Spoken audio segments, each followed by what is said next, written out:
Ассаламу алейкум рахматуллахи баракату. Құрметті бауырлар, сіздерден бері көптен күткен, армандаған жаңалығымызбен бөліскіміз келіп жатыр.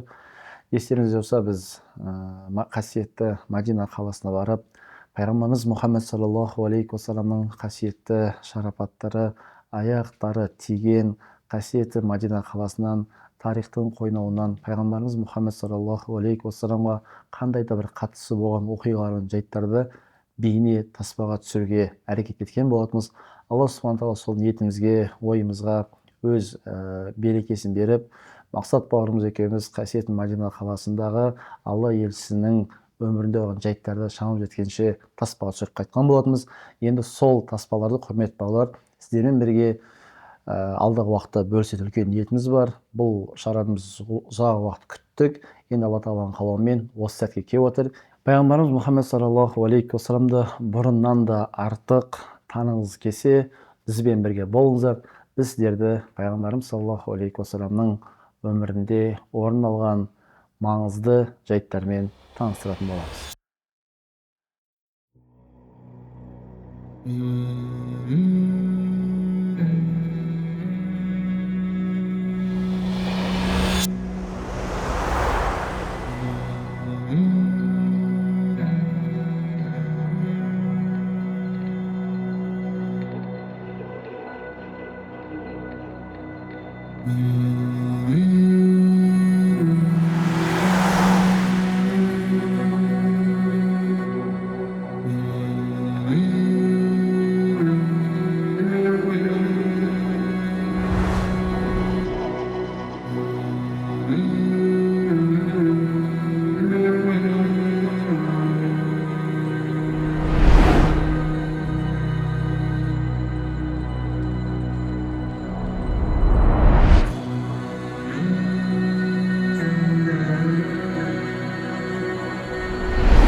Қасиетті Мәдина қаласына келген кез келген мұсылманның ең бірінші істеу керек болған амалы ол сөзсіз пайғамбарымыз Мұхаммед саллаллаху алейхи уассаламға сәлем беру.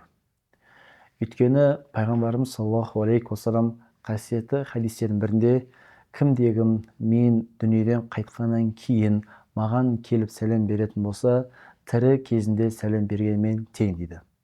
Ал енді кім келіп маған сәлем беретін болса, оған менің шапағатым уәжіп, міндет болады деп пайғамбарымыз саллаллаху алейхи уассалам бізбен сіздерге ескерткен болатын.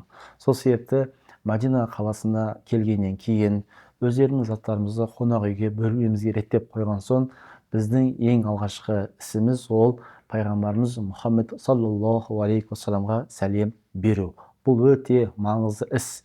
Тіпті кейбір ғалымдарымыз пайғамбарымыз саллаллаху алейхи уассалам сәлем беруді уәжіп, яғни парызға жақын қылған дін ғалымдары да бар.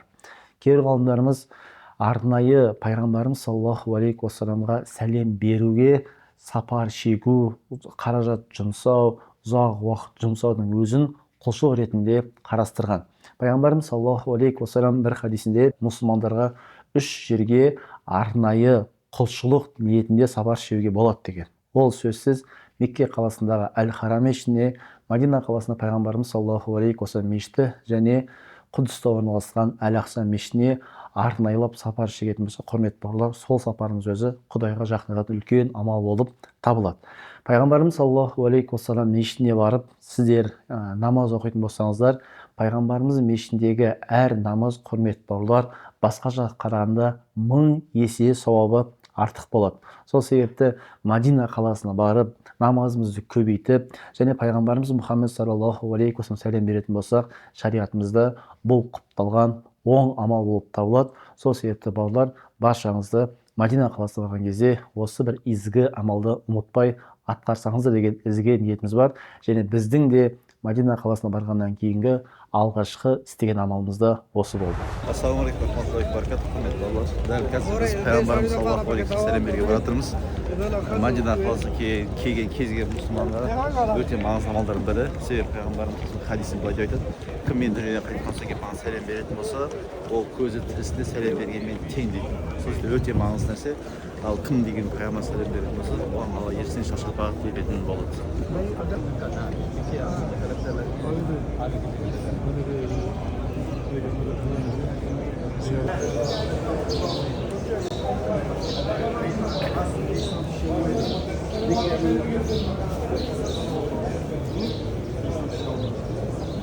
Құрметті бауырлар, пайғамбарымыз саллаллаху алейхи уассаламға сәлем берудің маңызы жайлы біз білгеннен кейін қаншалық шариғатымызда орны бар, тіпті пайғамбарымыз саллаллаху алейхи уассалам хадистерінде осы нәрсе шақырған болатын. Бізде осы бірнеше жыл бұрын шыққан осы насихатқа толы зиярат атты кітабымызда пайғамбарымыз саллаллаху алейхи уассалам қалай зиярат ету керек, соған қатысты әдеттер мен үкімдерді таныстырған болатынбыз. Иншалла оқыған кісілер үшін бір пайдалы болады деп ойдамыз. Енді Алла тағаланың қалауымен елімізде жыл сайын көптеген адамдар қасиетті қалаларға, яғни Мекке, Мадинаға барып, сол жақта құлшылық сапарларын атқарып, қасиет жерге зиярат ету елімізде бір үрдіске айналып келе жатыр. Оған да Аллаға мақтау айтамыз. Енді сол Мадина қаласына барғаннан кейін, егер біз пайғамбарымыз саллаллаху алейхи уассалам зиярат ететін болса, қандай нәрсеге көңіл бөлуіміз керек, немесе пайғамбарымыз саллаллаху алейхи уассаламды зиярат ету қалай іске асады, сол жайлы таныстырып өтсек, осыған қатысты бірнеше мәселені түсінсек деген ойымыз бар. Құрметті бауырлар, біз пайғамбарымыз саллаллаху алейхи уассаламның жатқан қабіріне дәлізмен кіреміз. Дәлізде кірген кезде ұзын дәліз болады. Сол жерде бірнеше әскери кісілер, соның бәрі де адамдардың кіріп шығуын қадағалап тұратын қадағалаушы адамдар болады. Біз ең бірінші кірген кезде пайғамбарымыз саллаллаху алейхи сәлем беруге Алла елшісінің қабірі біздің сол жағымызда болады. Және оң жақ қарасаңыздар, пайғамбарымыз саллаллаху алейхи уассаламның есімдері жазылған болады. Тіпті сол қабырғаға Хазики асмау нәби саллаллаху алейхи уассалам, яғни бұл пайғамбарымыз саллаллаху алейхи уассаламның есімдер деген жазуды көреміз. Жазылып тұрған нәрсе Хазики асма нәби саллаллаху алейхи вассалам пайғамбарымыздың есімдері. Мына есімдерде Мұхаммад, Ахмад, Махмуд, Хамид деген есімдер бар ғой. Бұл негізі Далаил Хурат кітабының келгенде. Сол Далаил Хурат кітабында біз жазған болатынбыз. Пайғамбарымыз саллаллаху алейхи вассалам 201 есім. Соның бәрі осы неде жазылған маяқта. Түгеліне пайғамбарымыз саллаллаху алейхи вассалам есімдер. Ана біз шығарған Сырат ол кітабының алғашқы беттерінде келтірген болатынбыз. Түгелде осы пайғамбарымыз саллаллаху алейхи вассалам есімдері. Өте көп кейбіреулеріміз әлеуметтік білескен болатынбыз. Соның бір нашкір есімдердің бірі Икрил дейтін есім бар да, маған қатты ұнайды. Икрил араб тілінде тәж деген сөз. Пайғамбарымыз саллаллаху алейхи есімдері тәж деген сөз. Яғни пайғамбарымыз саллаллаху алейхи вассалам адамзаттың тәжі болғаннан кейін осылайша Алла тағала пайғамбарымыз саллаллаху алейхи құрметті болсын есім берген. Ал арабтарда жалпы бір заттың есімінің көп болуы оның маңыздылығын, ұлықтылығын білдіру үшін қолданады. Сол себепті пайғамбардың есімдері құрметті бауырлар өте көп екенін біліңіздер. Ол сияқты бәрі жазылып тұр. Енді ол есімдер қаяқтан шықты деген сұрақ туатын болса, ол есімдер құрметті бауырлар біз сіздермен бірге бөліскен сырға толы салауат немесе имам Джазир рахмаллаху Далаил Хурат кітабында келген 201 есімі. Біздің де кітабымызда пайғамбарымыз саллаллаху алейхи уассаламның 201 есімі келтірген болатын. Сол есімдер құрметті бауырлар осы Далаил Хурат кітабында келген, және пайғамбарымыз саллаллаху алейхи уассаламның осы есімдері кездестіре аламыз. Мына жақта 201 пайғамбарымыз Мұхаммед саллаллаху алейхи уассалам есімін біздің кітабымыздың Сырат салауаттың кітабында келтірген болатынбыз. Сол сіздер көретін кірген кезде оң жақта есімдер бұл пайғамбарымыз Мұхаммед саллаллаху алейхи уассалам есімдері. Пайғамбарымыз хадистеріне келгенде менің атым Мұхаммед, менің атым Ахмад, менің атым Хашир, менің атым Махи деп пайғамбарымыз атаған болатын. Және біздің осы Инстаграм парақшасындағы сүйікті пайғамбарым атты парақшада пайғамбарымыз саллаллаху алейхи уассаламның есімдерін аштап түсіндірген арнайы рубрикамыз да бар. Сол жақтан пайғамбардың есімдерімен ерекше таныстырсаңыздар болады. Енді бұл есімді тарихшылардың айту бойынша Сұлтан Абдул-Хамид, яғни Осман империясының сұлтаны пайғамбар Мұхаммед саллаллаху алейхи уассалам деген құрметімен осы жазуларды жазыртқан дейді. Және осы жазуды жаздырту үшін 26 жастағы қолөнерші келіп, ғұмырының 3 жыл уақытын жұмсап, сол пайғамбарымыз саллаллаху алейхи уассалам мешітіне осы жазуларды жазумен шұғылданған. Және ол жерде пайғамбарымыз саллаллаху алейхи уассалам бірнеше Құран аяттарды кеседі. Сонымен құрметті бауырлар, сіз кірген кезде ең бірінші көзге түсетін нәрсе пайғамбарымыз саллаллаху алейхи уассалам есімдері. Соны алға қарай келе жатсаңыздар, алдарыңызда мінбер тұрады. Ол мінбер пайғамбарымыз саллаллаху алейхи уассаламның мінбері тұрған жер. Әлбетте мінбер сол мінбер дәл өзі емес, бірақ сол жерде пайғамбарымыздың мінбері тұрған. Пайғамбарымыз саллаллаху алейхи уассалам баяғыда уағыз насихат ететін кезде, үндеуді тастайтын кезде осы жерде несі болған екен? Құрма ағаш. Соған сүйеніп пайғамбарымыз уағыз айтатын болады. Кейіннен сахабалар алла елшісіне айтып не істеп береді? Мінбер 3 баспалдақтан тұратын. Кейіннен пайғамбарымыз сонысын шығып уағыз айтып жүреді ғой. Сөйтіп бір күні уағыз айтып шығып бара жатқан кезде әлгі құрма ағашын жылаған пайғамбар осы жерде естиді дейді ғой. Әлгі құрма ағашы еңкілеп жылайды дейді. Неге деген кезде өйткені пайғамбарымыз оған сүйенбей уағыз айтпайтын болған, мінберге шығып айтатын болған. Сөйтіп пайғамбарымыз саллаллаху барып әлгі құрма ағашын кішкентай бала өксігін басқан сияқты басынан сипап жұбатқан болады. Және алла айтады, егер мен оны өксігі баспағанда еді, қияметтің қайымға дейін сол құрма ағаш жылап тұратын еді деп, сол оқиғаны осы жерде болған деп тарихшы ғалымдар айтады. Осы жерде болған. Пайғамбардан бері осы жерде құрма ағаш болған кезінде ғой. Пайғамбарымыз саллаллаху алейхи уассалам мінбері тұрған жермен ары пайғамбарымыздың жерленген жердің ортасында жерде рауда деп атайды. Пайғамбарымыздың хадисте жеткен жаннаттың бір бақшасы сол жерде болып есептелінеді. Сонымен қатар мына жақта қарасаңыздар болады, пайғамбарымыздың тағы бір хадисі мә байна яғни пайғамбарымыз саллаллаху үйі мен осы мінбердің ортасы жаннаттың бақшаларының рауда осы жер. Енді бәріміз тіркеліп кіріп жүрген осы жер. Себебі білесіздер, бұл жерде жаннаттың бақшасы бір бақшасы, оған қатысты ғалымның бірнеше көзқарасы бар. Сол бір көзқарастың бірі бұл жерде, яғни раудада жаннаттағы бар күйді осы раудаға кірген адам сезе алады. Сол себепті бұны пайғамбарымыз саллаллаху жаннаттың бақшаларының бақшасы деп атаған себебі осы деп түсіндіреді. Сол пайғамбарымыз саллаллаху алейхи уассаламның құрметті бауырлар мінберінің жоғары жағында хадис тұрады. Ол хадис пайғамбарымыз саллаллаху алейхи уассаламның осы үммет үшін шафағат ететіндігін білдіретін инна шафағати ли ахли кабаири мен уммати, яғни менің шафағатым үмметімнің үлкен күнәлар иелеріне беріледі деген пайғамбарымыз саллаллаху алейхи уассалам хадисі бар. Өйткені жаңа айтқанымыздай пайғамбарымыз саллаллаху алейхи уассалам зиярат ететін адамдарға пайғамбарымыз саллаллаху алейхи уассалам шафағаты болады. Пайғамбарымыз хадисі шафағати ли ахли кабаири мен уммати, яғни мен үмметтің үлкен күнәлар иелеріне пайғамбарымыздың шафағаты болады. Қиямет күні білесіздер, барша адамзат әке баладан шешесіне қызы қашқан уақытта тек қана бізге пайғамбарымыз саллаллаху алейхи уассалам шапағат етеді. Сол осы хадис жазып тұр. Яғни кімде-кім келіп пайғамбарымызға сәлем беретін болса, соған пайғамбарымыздың шапағаты иншалла уәжіп болады.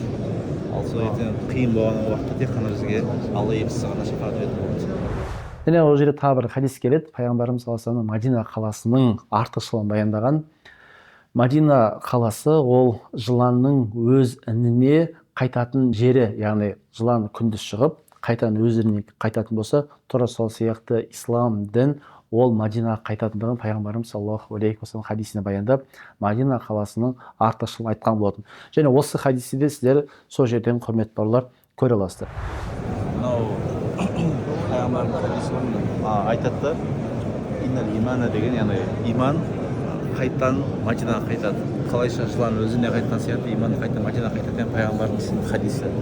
Бұл да Мадина қаласының артықшылығын білдіреді. Өйткені пайғамбарымыз саллаллаху осы ескерткен болады. Яғни иман ислам ғариб болып, яғни бейтаныс басталды, бейтаныс қайтады деген осы Мадинаға қайтады деген сөз. Яғни иманның сақталып қалатындығы пайғамбарымыз хадисте баяндаған болады. Сонымен құрметті балалар, сіздер пайғамбарымыз саллаллаху алейхи уассаламға осы мінбер қасынан өткеннен кейін адамдардың арасында ақырын саппен жүріп отырасыздар. Не үшін ол жерге барғаннан кейін біздің қатты көңіл бөліп сақтайтын әдеттердің бірі алла елшісінің құзырында біздің әдеттер сақтауымыз керек. Пайғамбарымыз саллаллаху алейхи құзырында әдеттер, құрметті балалар, көзі тіріс кезінен де және дүниеден қайтқаннан кейін де әдеп сақталуы өте міндетті. Сол әдептердің бірі, құрметті балалар, пайғамбарымыз саллаллаху алейхи уассалам ішінде алла елшісінен артық біреудің дауысын шығуына болмайды. Пайғамбарымыз саллаллаху алейхи уассаламның жатқан қабірдің төбесінде осы пайғамбарымыз саллаллаху алейхи уассаламға сай біздің сақтауымыз керек әдептердің бірі даусымызды төмен ұстату әдебі сол қабірдің төбесіне жазылған. Негізі аяқта Құран бірнеше аяты бар. Соның бірінші аяты мынау. Негізі екі есік бос жер, бұл жерде ешқандай адам жоқ. Бұл жерде пайғамбарымыз бар деп. Бірақ Алла есік жерлемеген. Бірақ пайғамбарымыз екінші есікте. Бірінші пайғамбарымыз қабірі, сосын барып Абу Бакр Сиддиқ, сосын барып Омар ибн Хаттаб. Осы жаққа келген кезде бірінші әдеміміз біз қолымызды көтеріп пайғамбарымызға ассаламу алейкум я Расулуллах. Мадина қаласына барсаңыздар, пайғамбарымыз саллаллаху алейхи уассаламды зиярат ететін кезде, құрметті балалар, біліп жүріңіздер, сол пайғамбардың қабірінің жоғары жағында тұрған аят ол Худжрат сүресінің аяттары. Ол жерде Алла Тағала баршамызға ескертеді: ей иман келтіргендер, дауыстарыңды пайғамбардың дауысынан қатты шығармаңдар. Егер дауыстарың пайғамбардың дауысынан қаттырақ шығатын болса, онда амалдарың бәрі құрып кетеді, тіпті сендер оны сезбей қаласыңдар деп Алла Тағала баршамызға осы нәрсені ескерткен болатын. Сол себеп құрметті балалар, пайғамбарымыз саллаллаху алейхи уассаламның қабіріне жеткен кезде, немесе сол аймақта сәлем беретін кезде, бірінші ескеру керек нәрсе әдепті өте жоғары деңгейде сақтауымыз өте маңызды болып табылады. Кейіннен құрметті балалар, пайғамбарымыз саллаллаху алейхи уассаламның қабіріне жеткен кезде көпшілік мұсылмандарда түсінік бар. Пайғамбарымыз саллаллаху алейхи уассаламның қабірі қандай деп. Осындай сұрақ көп адамның жүрегінде жүргеннен кейін біз осы сырғат болыс халық кітабымызда пайғамбарымыз Мұхаммед саллаллаху алейхи уассаламның қабірінің сипатын сіздерге келтіруге тырысқан болатынбыз. Осы жерде пайғамбар Мұхаммед саллаллаху алейхи жерленген құрметті бауырлар, сіздер сол пайғамбарымыз саллаллаху алейхи осы жеріне келіп тұрып, бірінші пайғамбарымыз саллаллаху алейхи сәлем бересіздер. Ассаламу алейке я Расулуллах, ассаламу алейке я Хабибуллах, ей Аллахтың сүйіктісі, ей Аллахтың ерекшелеген құлы, саған бізден сәлем, ей Аллахтың елшісі, осындай үмметтің саған сәлем бере деп, біз осы тұста тұрып пайғамбарымыз саллаллаху алейхи уассаламға құрметті бауырлар сәлем жолдайтын боламыз. Кейіннен құрметті бауырлар наяққа жылжып пайғамбарымыз саллаллаху алейхи уассалам кейін тұратын қабір ол Абу Бакр Сиддиқтың қабірі. Абу Бакр Сиддиқ осы жерде жерленген. Осы тұрып кейіннен пайғамбарымыз саллаллаху алейхи халифасы болған Абу Бакр Сиддиққа біз сәлем жолдаймыз. Кейіннен барып Омар ибн Хаттабқа біз сәлемімізді жолдаймыз. Және діни мәтіндерде келгенде құрметті бауырлар, Алла Тағала қасиетті Құранда айтады: ей Мұхаммед, егер олар алыстан келіп Аллахтан кешірім сұрайтын болса, немесе сенен олар үшін Аллахтан кешірім сұрайтын болса, сен олар үшін истихфар ет, және Алла Тағала олардың күнәлерін кешіреді деп Алла Тағала қасиетті Құранда дайындайды. Сол себепті біз осы жаққа келгеннен кейін құрметті бауырлар, Аллах Тағаладан пайғамбарымыз саллаллаху алейхи уассалам құрмет себепті біздің қате күнәларымызды кешірім сұрайтын болсақ, Алла Тағала пайғамбарымыз саллаллаху алейхи уассалам құрмет себепті иншалла біздің күнәларымызды кешіруі мүмкін. Сол себепті осы жаққа келген кезде осы амалдарды атқарып, құрметті бауырлар, ары қарай біз ақырын пайғамбарымыз саллаллаху қабірінің дәлізінен шығып, ары қарай өз құлшылығымызбен басқа шаруалармен айналыссақ болады. Сол себепті құрметті бауырлар, қасиетті Мәдина қаласына барған кездегі ең бірінші амалдарыңыз пайғамбарымыз Мұхаммед саллаллаху алейхи уассаламға сәлем беру болсын. Жалпы Абу Бакр Сиддиқ, Омар ибн Хаттаб және пайғамбарымыз саллаллаху алейхи уассалам бір бос орын бар дейді. Ол бос орын Иса алейхиссаламға тиесілі деп айтады. Және осы жерде пайғамбарымыз саллаллаху алейхи уассалам Абу Бакр Сиддиқтың және Омар жататын да хадистерде келген дейді. Өйткені Айша анамыз түс көреді, түсте 3 айдың құлағанын көреді. Осы түсті жорыту үшін әкесі Абу Бакр барған кезде Абу Бакр айтады: ей Айша, сенің бөлмеңде адамзаттың 3 жолы жерленетін болады. Сөйтіп пайғамбар қайтыс болған кезде Абу Бакр қызына айтады: ей Айша, көрдің бе, сенің түсінде көрген нәрсе орын алды. Сол 3 айдың ең ұлысы, яғни пайғамбарымыз саллаллаху қайтыс болды деп айтады. Кейін біресе ол жерге Абу Бакр, сосын Омар жерленеді. Және ғалымдар айтып тағы бос орын бар. Ол бос орын Иса алейхиссаламға тиесілі. Пайғамбарымыз Мұхаммед саллаллаху алейхи уассалам сәлем беру және екі әділетті халифаға сәлем берудің үлгісі жалпы осындай. Ал енді біз пайғамбарымыз саллаллаху алейхи уассалам құзырына келгенде қандай салауат айтамыз, және Абу Бакр Сиддиққа және Омар ибн Хаттабқа қандай біз сәлем жолдаймыз, соны біз сіздерге қалдырып кететін боламыз. Жазу форматында жаттап, скриндап алыңыздар. Қасиетті Мәдина қаласына барған кезде міндетті түрде пайғамбарымыз саллаллаху алейхи уассалам салауат айтуды және пайғамбарға сәлем беруді ұмытпаңыздар. Қасиетті Мәдина қаласына келгеннен кейін ең бірінші тоқтаған жері ол Құба мешіті. Иншалла келесі видеомызда осы мешіт жайлы сөз қозғайтын боламыз.